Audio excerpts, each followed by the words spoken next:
하나님은 미련하고 약해 보이는 어린 양의 희생을 통해 이 땅을 구원하셨고, 이제 그 어린 양의 통치를 통해 이 땅을 심판할 것입니다. 성경 통독을 돕는 바이블 가이드입니다. 요한계시록 4장부터 6장을 읽습니다. 요한은 환상 중에 보좌에 앉은 분과 어린 양을 봅니다. 그리고 그것에 압도됩니다. 전에 3년을 같이 했던 주님의 연약한 모습은 간데없이 만왕의 왕 만주의 주로 좌정한 심판주를 본 것입니다. 하늘에서는 하나님의 창조와 구속을 찬양하는 노래가 울려 퍼집니다. 그리고 심판주 어린 양이 봉인된 두루마리를 하나씩 뗄 때마다 하나님을 거역하는 세상에 심판이 시작되는 것을 봅니다.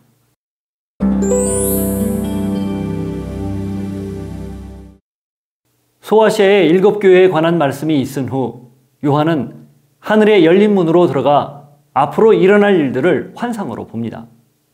성령에 사로잡힌 요한이 먼저 본 것은 하나님의 보좌와 보좌를 둘러싼 24장로들이 앉아있는 보좌, 하나님의 7령, 그리고 앞뒤에 눈들이 가득한 네 생물이었습니다. 이 네 생물은 에스겔 1장에 등장하는 네 생물과 같은 그룹인데 그 모양은 차례로 사자, 송아지, 사람, 독수리 모양을 가졌고 앞뒤에 눈이 가득하고 6개의 날개를 가졌습니다. 이들이 하는 일은 하나님과 어린 양을 찬양하는 일이었습니다. 이들이 밤낮 쉬지 않고 찬양합니다. 거룩하다, 거룩하다, 거룩하다. 주 하나님, 곧 전능하신 이여, 전에도 계셨고 이제도 계시고 장차 오실 이시라. 이들의 찬양에 24장로들이 화답합니다. 우리 주 하나님이여, 영광과 존귀와 권능을 받으시는 것이 합당하오니 주께서 만물을 지으신지라. 만물이 주의 뜻대로 있었고 또 지으심을 받았나이다.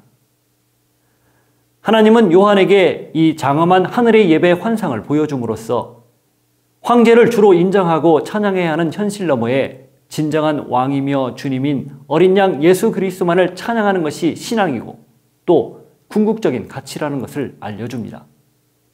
또 이 글을 읽는 모든 사람에게도 머자나 함께 부를 승리의 노래를 소망하도록 일깨웁니다.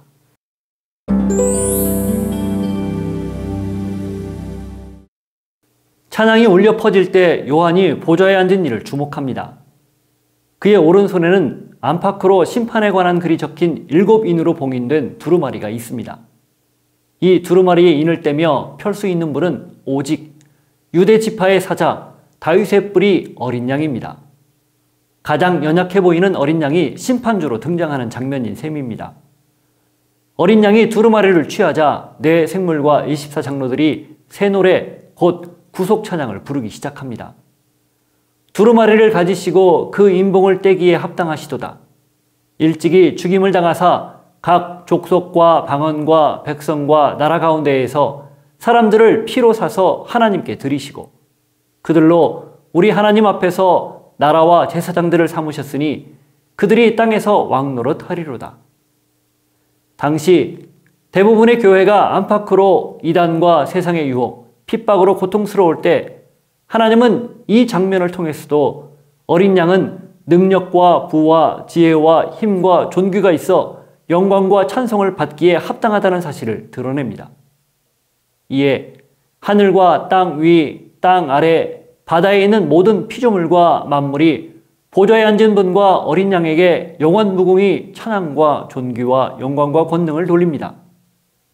하나님은 계속해서 요한에게 사람들이 죽인 가장 연약해 보이는 어린 양이 만왕의 왕이며 만주의 주, 심판주라는 사실을 보여주는 것입니다.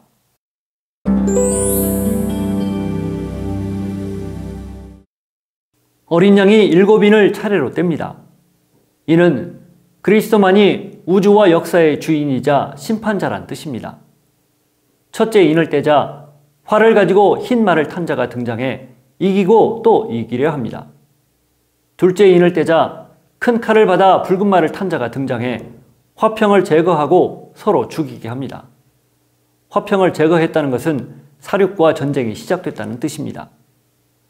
셋째 인을 떼자 손에 저울을 든 검은 말을 탄 자가 등장해 기근과 가난이 발생합니다. 넷째 인을 떼자 사망이라 불리는 자가 청황색 말을 타고 등장해 땅의 4분의 1을 죽입니다. 다섯째 인부터는 그 무대가 땅에서 하늘로 옮겨집니다. 다섯째 인을 떼자 순교자들의 영혼이 하늘 성전 제단 아래에서 하나님께 자신들의 원수를 언제 갚아줄 것인지 물으며 기도합니다. 이들은 이어 순교하기로 예정된 사람들의 수가 찰 때까지 더 쉬어야 한다는 말을 듣습니다. 여섯째 인을 떼자 지진이 일어나고 하늘에서 별이 떨어지는 등 천재지변이 나타나는데 이때 모든 사람들이 두려움에 떱니다.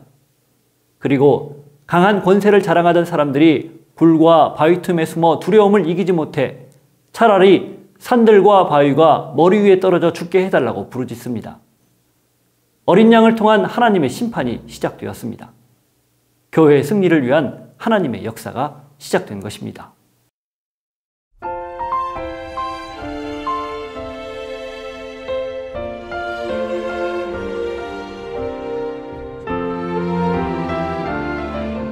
하나님은 요한에게 하늘의 보좌를 보여줍니다.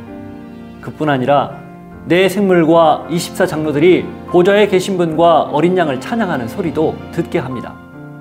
극심한 박해와 고난을 이길 만큼 형용할 수 없는 영광스러운 모습입니다. 고난받는 이 땅에서 영광스러운 저 하늘을 보는 것입니다. 어린 양 역시 고난을 지나 이제 영광의 보좌에 앉아 있습니다.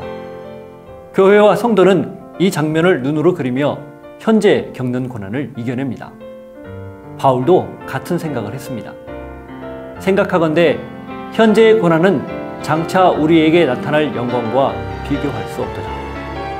이 소망으로 오늘을 이겨내는 여러분이 되기를 바랍니다.